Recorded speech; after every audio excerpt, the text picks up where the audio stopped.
Horror कहानियां थी। शब्द, तुझे भरोसा नहीं ना, तो फिर जा अपने कमरे में जाकर देख। तेरे पलंग के नीचे तुझे तेरी माँ की हड्डियां मिलेंगी।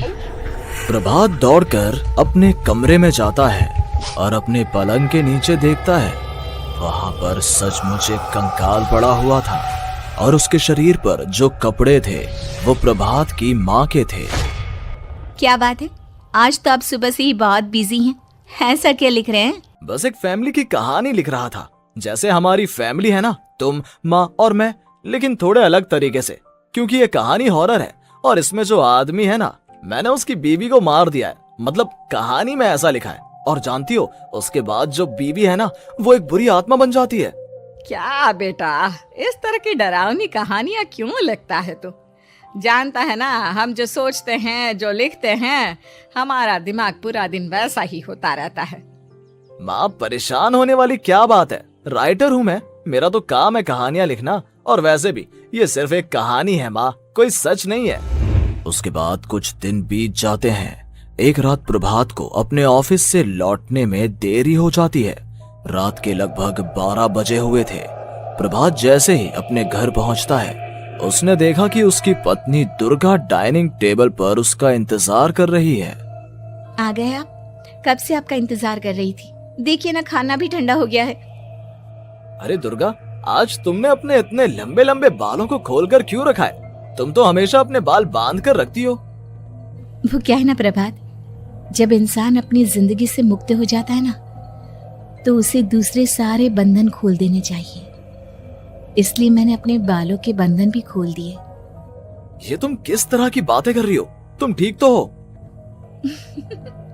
मैं बिल्कुल ठीक हूँ प्रभात। अच्छा चलो खाना खाओ। वो क्या है ना दुर्गा, मुझे भूख नहीं है। ऑफिस में कुछ खा लिया था। कोई बात नहीं, मैं तुम्हारे लिए एप्पल काट देती हूँ, एप्पल खा लो। नहीं दुर्गा, मुझे नहीं खाना है, मेरा मन नहीं है यार। तभी अचानक से दुर्गा अपने हाथ में एक बड़ा सा चाकू लेकर प्रभात पर हमला कर देती है। प्रभात अपने आप को बचाने की कोशिश करता है। आज मैं तुझे नहीं छोड़ूंगी, तुझे अपने साथ लेकर जाऊंगी अपनी दुनिया में। ये क्या बोल रही हो तुम? तुम्हारा दिमाग खराब हो गया है। आखिर तुम हो कौन? दुर्गा अपनी गर्दन टेढ़ी करते हुए बोलती है। मैं दुर्गा हूँ, तुम्हारी पत्नी। ध्यान से देखो मेरी आंखों में। प्रभात बुरी तरह से डर जाता है और घबराहट में वो चाकू अपनी पत्नी के पेट में मार देता है। उसकी पत्नी की वहीं के वहीं मौत हो जाती है और उसकी चीख की आवाज सुनकर उर्मिला दौड़ते हुए बाहर आती है। ये तूने क्या किया प्रभात? तुमने अपनी पत्नी का खून कर दिया। लेकिन तू तो उसे बहुत प्यार करता था बेटा। तूने बहू को क्यों मार डाला? माँ, ये आपकी बहू नहीं थी, इसके अंदर कोई बुरी आत्मा घुसाई थी। मैं नहीं जानता ये सब कैसे हो गया, लेकिन वो मुझ पर हमला कर रही थी, मुझे मारने की कोशिश कर रही थी। माँ, मैंने कुछ नहीं किया। ये तूने क्या कर दिया बेटा? दुर्गा ने मुझे कहा था कि वो तेरी कहानी को उस कैरेक्टर की तरह एक्टिंग करके तुझे डराने की कोशिश करेगी। अरे वो तो तेरे साथ मजाक कर रही थी। हे भगवान, ये क्या हो गया? इसका मतलब दुर्गा। लेकिन माँ, मैंने जो कहानी लिखी थी उसमें भी ऐसा ही हुआ था। उस औरत ने अपने पति के साथ मजाक किया और गलती से उसके पति ने उसके पेट में चाकू मार दिया। मेरी कहानी सच कैसे हो सकती है? माँ, मुझे बहुत डर लग रहा है। अब ये सोच, दुर्गा की लाश का क्या करें हम? अगर गलती से भी ये बात बाहर फैल गई ना, तो तुझे पूरी जिंदगी जेल की सलाखों के पीछे रहना पड़ेगा। एक काम करते हैं माँ, हम घर के पीछे वाले बगीचे में उसकी लाश को दबा देते हैं। अगर कोई पूछेगा तो कह देंगे कि उर्मिला अपने मायके गई और फिर एक दिन हम भी अचानक यहाँ से कहीं दूर चले जाएंगे। कोई नहीं आएगा हमें पूछने, कोई नहीं आएगा माँ, बाद में जो होगा हम देख लेंगे। प्रभात अपनी माँ उर्मिला की मदद से दुर्गा की लाश को अपने घर के बगीचे में गाड़ देता है। कुछ दिन तो ऐसे ही बीत जाते हैं, लेकिन एक दिन अचानक रसोई से आ रही कुछ आवाजें सुनकर प्रभात की नींद खुलती है। प्रभात ने देखा कि वहां पर एक लंबे बालों वाली औरत दूसरी तरफ चेहरा करके खड़ी हुई थी। कौन है? कौन है वहां पर? अरे कौन हो तुम? मैं दुर्गा हूँ प्रभात। क्या हुआ? मुझसे इस तरह के सवाल क्यों कर रहे हो तुम? तुम दुर्गा नहीं हो सकती। दुर्गा तो प्रभात, मैं तुम्हारी पत्नी हूँ, तुम मुझे कैसे भूल सकते हो? 4 दिन के लिए मायके क्या चली गई, तुम तो मुझे भूल ही गए। अब अगली बार ना मैं कहीं नहीं जाऊंगी। पता चला तुमने तो मुझे पहचानने से ही इनकार कर दिया। नहीं, तुम दुर्गा नहीं हो सकती। तुम दुर्गा हो ही नहीं सकती। मैं जानता हूँ ये सब क्या हो रहा है। मैंने अपनी कहानी में लिखा था कि उस आदमी की पत्नी की मौत के बाद एक बुरी आत्मा उसका रूप लेकर उसके घर में आ जाती है। तुम वही हो ना? और अचानक से खूबसूरत दुर्गा का चेहरा काला पड़ जाता है। उसकी आंखें लाल हो जाती हैं और पूरे शरीर पर बाल, लंबे नुकीले नाखून, उसके दोनों पैर उल्टे हो जाते हैं और बेहद डरावनी आवाज में वो चिल्लाकर कहती है, बुरी आत्मा, मेरा खून करके मुझे अपने ही घर में गाड़ कर तू मुझे बुरी आत्मा कह रहा है?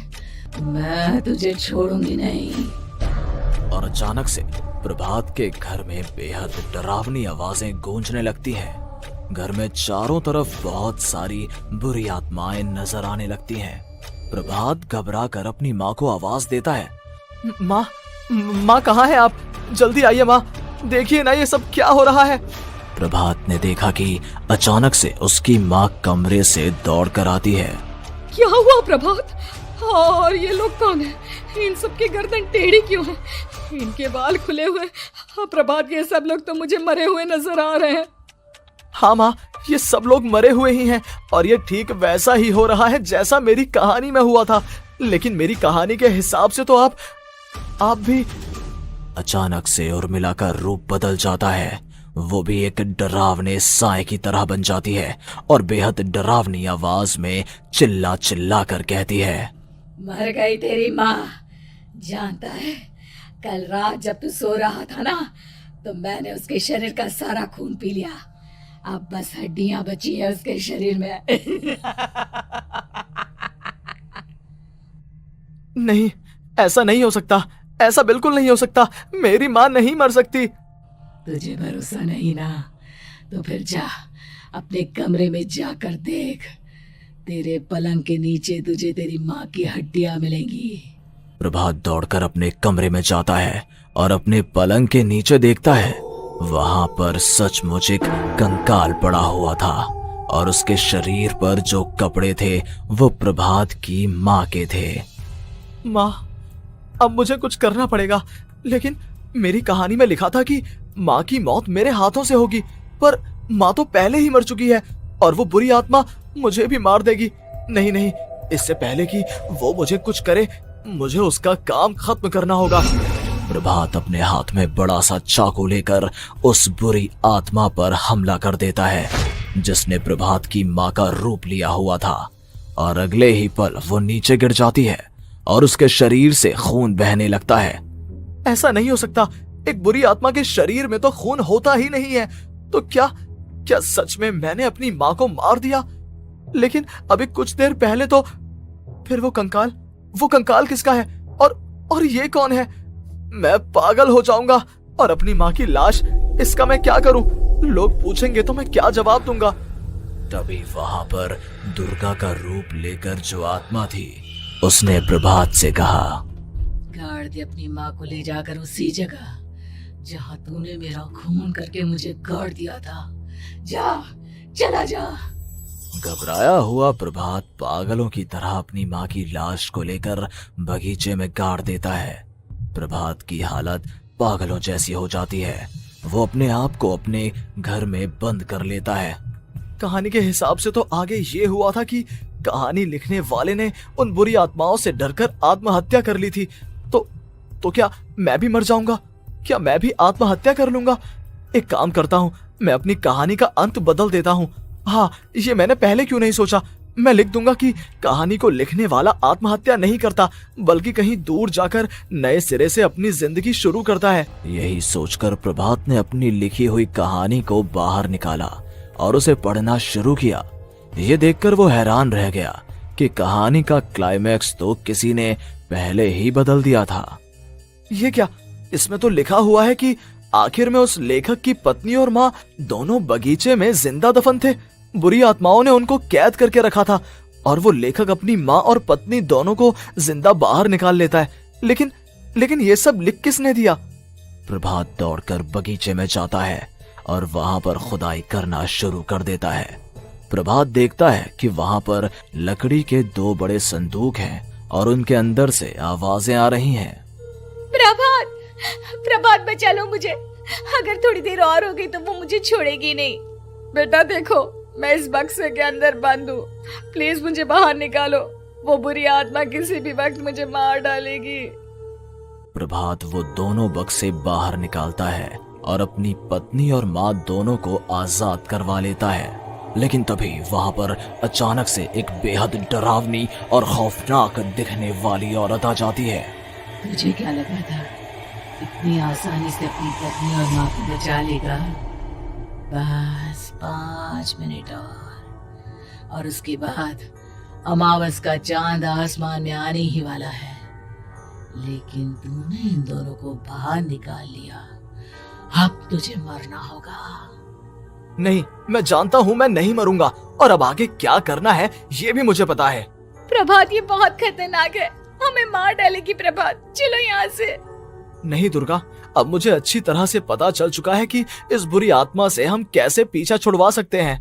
और इतना कहकर प्रभात अपने हाथ में पकड़ी हुई सिंदूर की थैली उस बुरी आत्मा के ऊपर उछाल देता है। कुछ ही देर में वो जमीन पर गिरकर राख में बदल जाती है।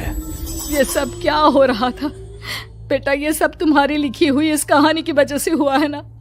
नहीं माँ, पहले मुझे भी ऐसा ही लगा, लेकिन बाद में पता चला कि बरसों पहले हमारे इस बगीचे की जमीन के अंदर किसी को जिंदा गाड़ दिया गया था और बस उसी औरत की आत्मा हमें परेशान कर रही थी। उसी ने मेरे शब्दों में जान डालकर उस कहानी को जिंदा कर दिया था।